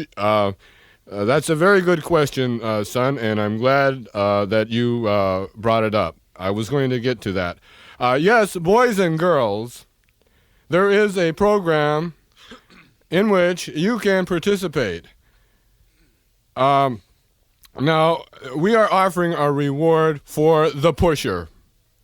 Now, if there's anybody here has any information about a drug pusher, be it your brother or maybe even your mother and dad, if you give us your name, we will give you a reward for turning in the drug pusher. Hey, man, how much is the reward, man? Well, actually, son, I'm not. I can't disclose the amount. It depends on how much drugs are confiscated. Well then, but you have to tell the guy's name first, huh? That's right. Oh, hey, well, I want to turn in Billy, man. Hey, what are you talking about, man? Hey, man, you saw me that man wouldn't get a fly high Hey, the I other want to day, cream man. you, man. Well, You're come on. You're a stoolie, you puke. Well, come on, man. You saw me that I stuff, wanna man. The get other day, you, man. It's man. nothing but oregano, man. I took it home and I was selling it to my brothers and sisters, man. They wouldn't even get off on it, man. Well, if it's oregano, you beaner, you could use it in your soup. Oh, yeah, who's that beaner? Come on, man. You're You a want to beaner, cha-cha? man. Let's get down, Come man. on, I'll meet you outside, man. I don't need to go outside. Come on, let's Come go right right there. now, Well, man. come on, Come get on. right here. Well, put your money where your mouth is, man. Well, come on, man. Well, take that. Yeah? Yeah. Well, come here, you puke. Quit running. Come on, get out of there. Quit hiding behind that sister, you puke. Come on, man. Class! Now you boys stop that fighting! Class, settle down! It's all right, sister. I'll tell you what. I'll go call the police. Class! Class, now you boys get away. Don't run around for me. We'll be cutting the commercial and returning momentarily with the second half of the final 40. Billy was such a scoundrel, weren't he? Butter.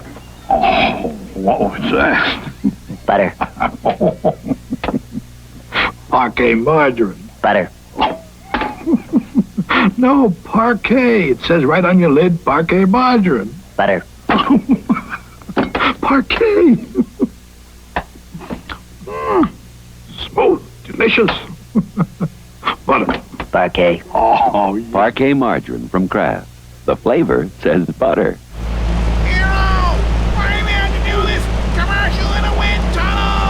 Alfred, I'm shocked at you for asking such a question when the answer stares you straight in the face. Fine, but I can hardly see anything.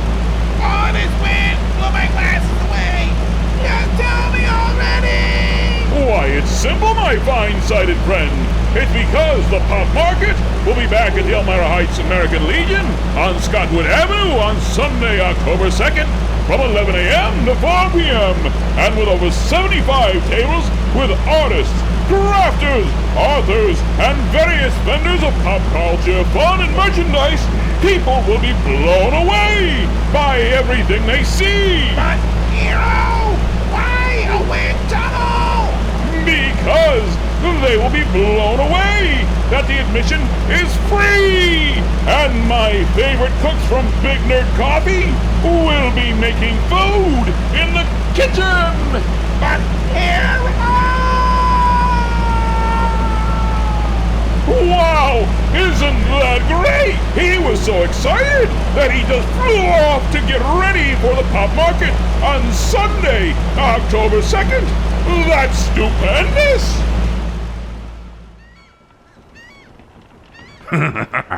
Well, I think we should go ourselves. No, not go our separate ways, but go ourselves right on over to the phone lines and see what has been requested. And pray to those in power that it's a good request. I want to hear a wonderful song. I want to hear about the monster rap. Oh.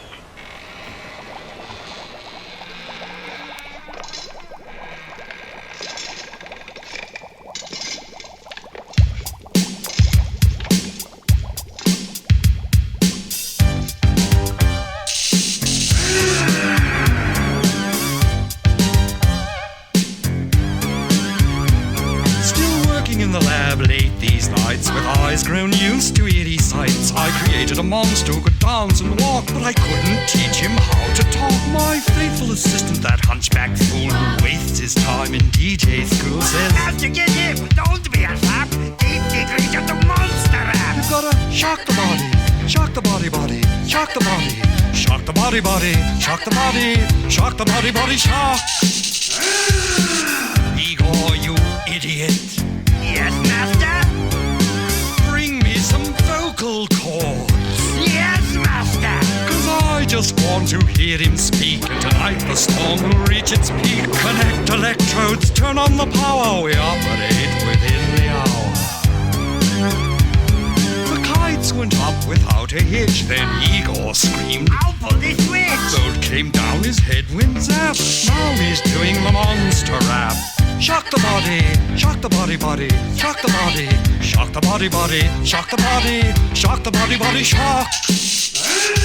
I've given you a voice, now rap for daddy. Well, I shot 1,000,000 volts into my brain. Now I'm ready to rap like a runaway train. If you get in my way, we're bound to clash. 'Cause I'm the same dude that did the monster mash. That's my boy. Shot my body. So invited the zombies, creeps and ghouls, and turned them into rapping fools. Drac woke up from his nap, said, Teach me how to monster rap. You gotta shock the body, shock the body, shock the body, shock Shock the body, body, shock the body, shock the body, body, shock. Igor, you fool. Yes, master. He's breaking loose. We've reached a goal undreamed of by science. Listen, he's going to rap again. I got bolts in my neck, a flat top head. I'm 8 feet tall and I'm back from the dead. You see, I can break rappers down to tears, cause I've been monster rapping for 100 years. They all light up the torches, chase me through the town. They do everything, trying to track me down, but they can't keep up, they can't compete, cause I got to rap with a monster beat. You see, north, east, west, and south, I'm the cat they call Monster Mouth. When I party rap, I control the room. I can get the werewolves howling at the moon. You see, I'm big and bad, scarred and mean. I'm the cool brainchild of Dr. Frankenstein. I said a rap, bap, another zap. Can't stop the rapping now. He won't stop rapping. Strap him down, Igor. He must be heavily sedated. Yes, master. Oh, shut up.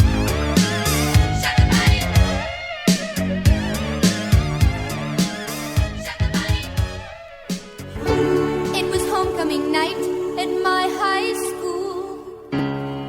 Everyone was there. It was totally cool. I was real excited. I almost wet my jeans. Because my best friend Debbie was homecoming queen. She looked so pretty in pink chiffon. Riding a float with her tiara on. Holding this humongous bouquet in her hand. She looks great at a Disneyland. You know, like the Cinderella ride? I mean, definitely an E-ticket. Crowd was cheering. Everyone was stoked. I mean, it was like the whole school was totally coked or something. The band was playing Evergreen. And all of a sudden, somebody screamed, "Look out! The homecoming queen's got a gun!" Everybody run. The homecoming queen's got a gun. Everybody run. The homecoming queen has got a gun.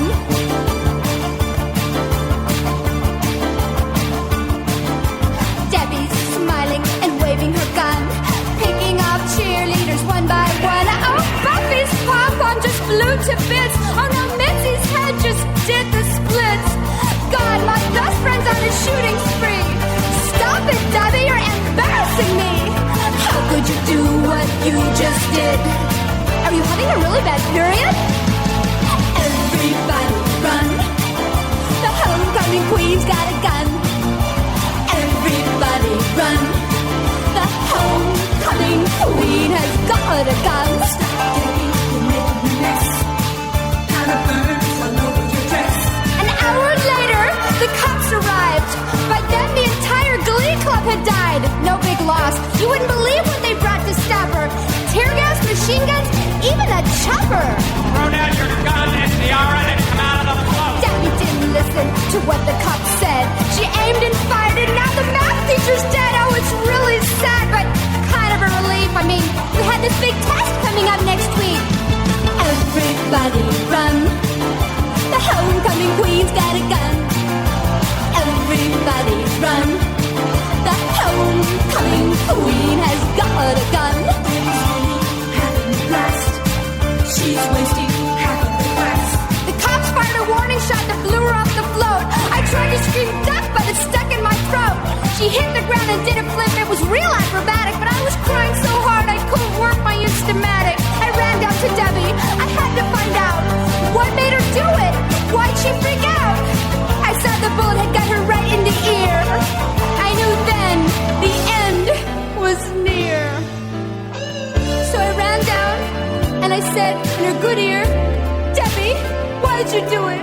She raised her head, smiled, and said, "I did it for Johnny." Johnny?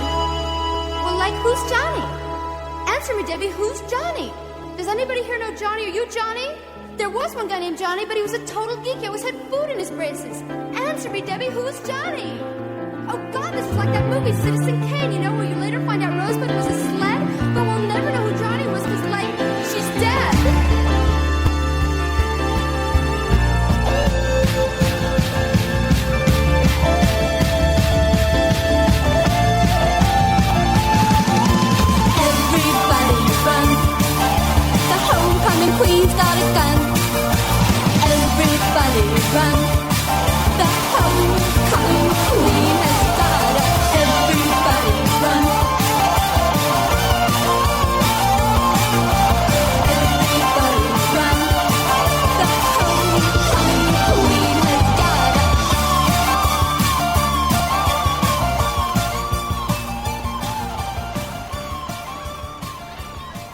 That there be, oh yes, Julie Brown with Homecoming Queens got a gun. Now we have Lonzo and Oscar with I'm Me Own Grandpa.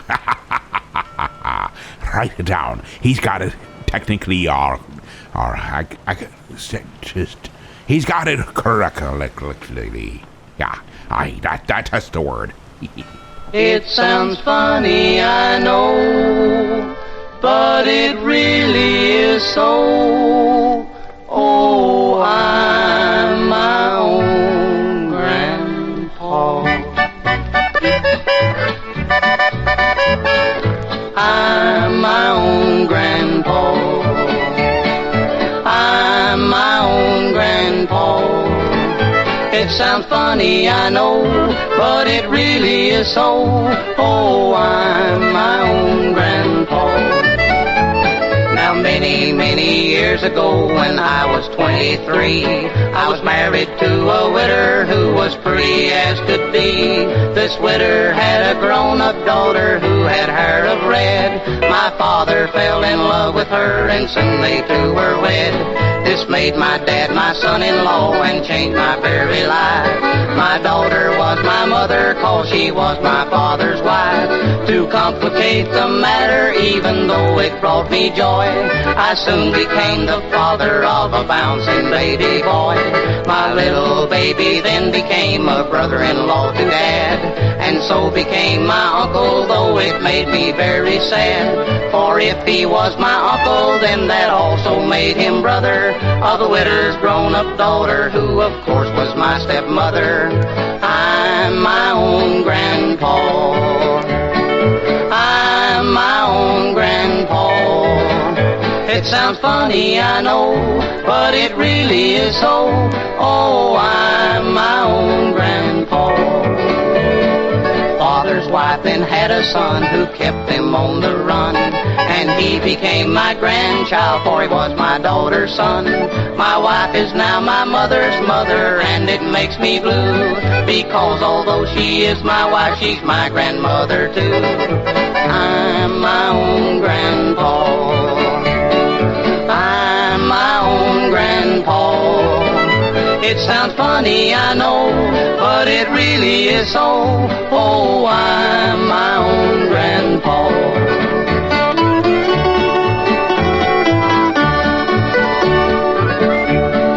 If my wife is my grandmother, then I'm her grandchild. And every time I think of it, it nearly drives me wild. For now I have become the strangest case you ever saw. As husband of my grandmother, I am my own grandpa. I'm my own grandpa. I'm my own grandpa. It sounds funny, I know, but it really is so. Oh, I'm my own grandpa.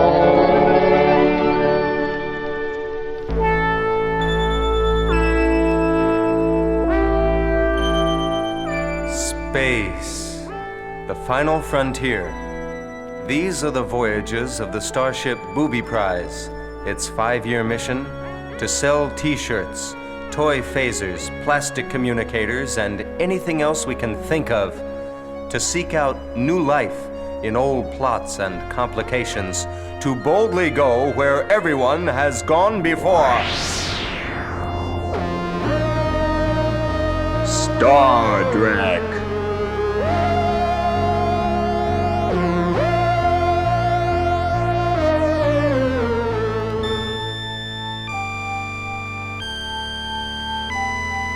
Captain's log, stardate 6935.2. We are in orbit around the planet Schwartz.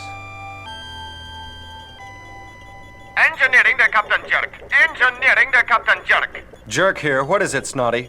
Captain, the warp drive mechanisms are generating excess antimatter. The pods are overloading now. If it continues at this rate, I cannot be responsible for the safety of the ship. Don't have a spaz, Snotty.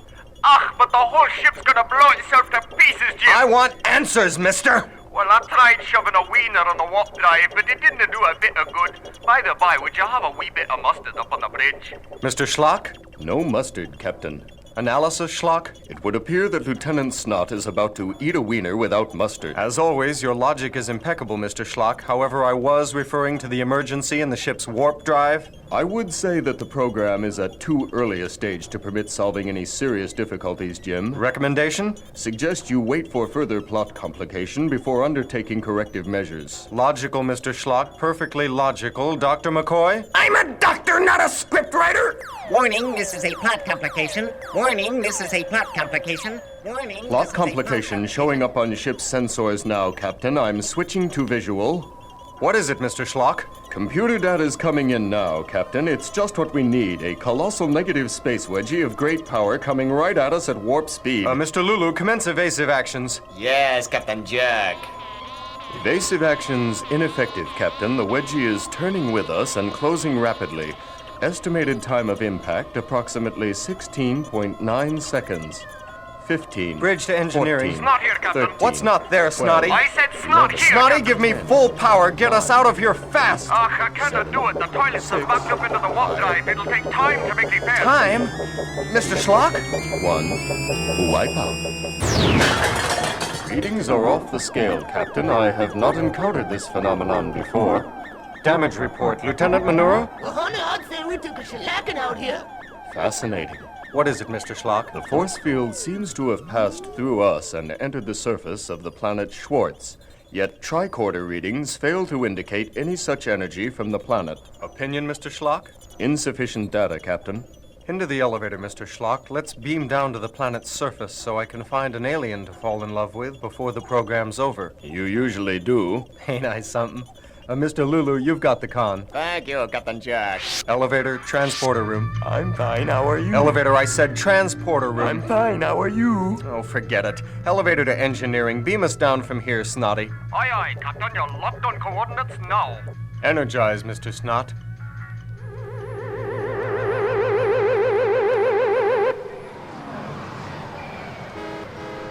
Remarkable. There is no record of any such civilization as this on the planet Schwartz. Look, Schlock, here comes a car, and feast your Vulcan squinties on that driver. Far out, Captain Jerk. Want a lift, sailor? As a matter of fact, I do. I'll say goodbye here, Mr. Schlock. Now you'll have what you always wanted, command of the booby prize. And you'll have what you always wanted. What's that, Mr. Schlock? A bleach blonde in red convertible on planet Schwartz. Ain't I something? Well, say bye-bye to Starfleet Command for me, and I'll see you on Hollywood Squares. Bye-bye, Jim. I thought he'd never go. Schlock to booby prize. Snot here, Mr. Schlock. What's not there, Lieutenant Snot? I said snot here, Mr. Schlock. That's Captain Schlock. Aye? Make it 1 to beam up.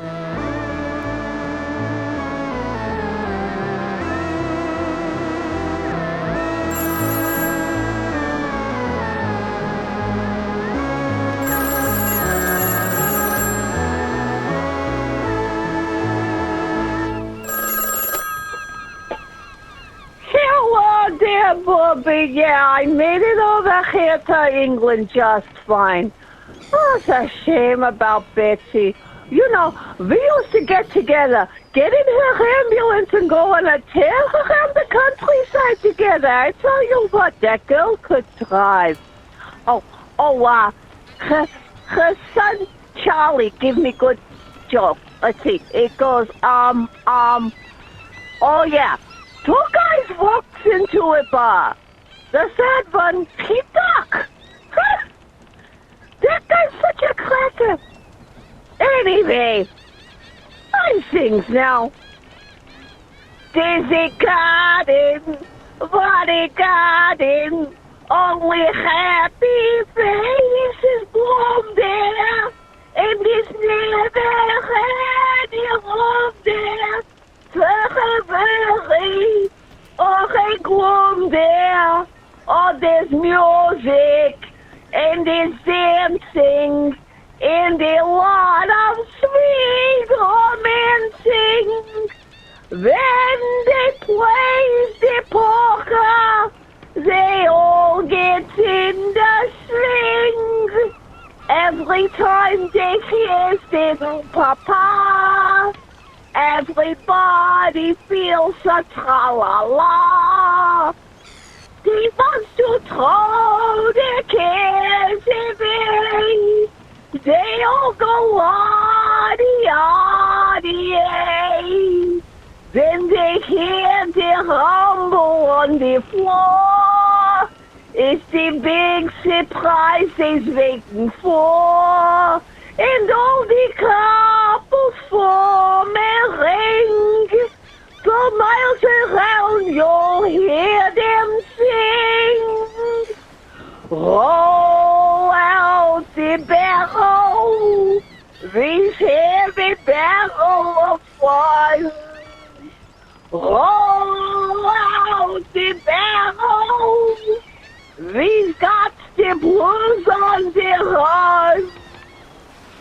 Sing, boom, terror, ring out the song of good cheer.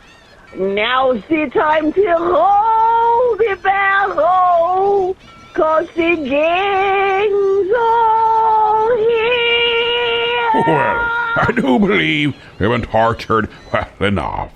Good night. So just chill till the next episode.